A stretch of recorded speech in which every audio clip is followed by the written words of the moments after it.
Convicted benefits cheats who fail to pay back the taxpayer could be stripped of their driving licences under government plans to crack down on fraud. Now, convicted benefit cheats could be stripped of their driving licences for up to 2 years under draft legislation.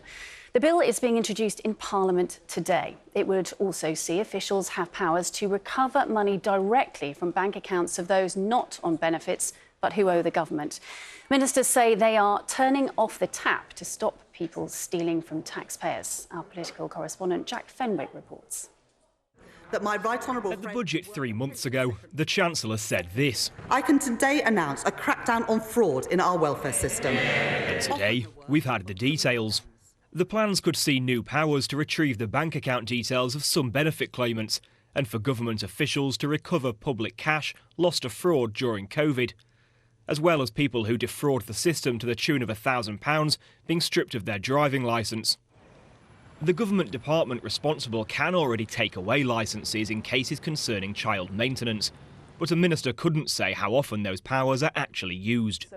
I have to say I don't have that number off the top of my head, but these proposals have been brought forward by an experienced team who are trying to bring together a suite of powers to make sure that we can bring down the level of fraud in the system. High street banks are understood to be uneasy about the Department for Work and Pensions forcing them to hand over details about claimants thought to be cheating the system, as are charities who help people with their claims. What we need is a system that supports instead of suspects. We need support, not suspicion. There are hundreds of thousands of people in the UK who need support to get back on their feet, get back into work. Immediately making people feel that they're going to be suspected as they apply for benefits or as their circumstances change is a real inhibitor for getting the support that we need to get back on our feet. But the Cabinet Minister responsible insists the measures would save the taxpayer up to £1.5 billion over the next 5 years. The Work and Pensions Secretary said people need to have confidence the government is opening all available doors to tackle fraud and eliminate waste, and said it would lead to greater consequences for fraudsters who cheat and evade the system.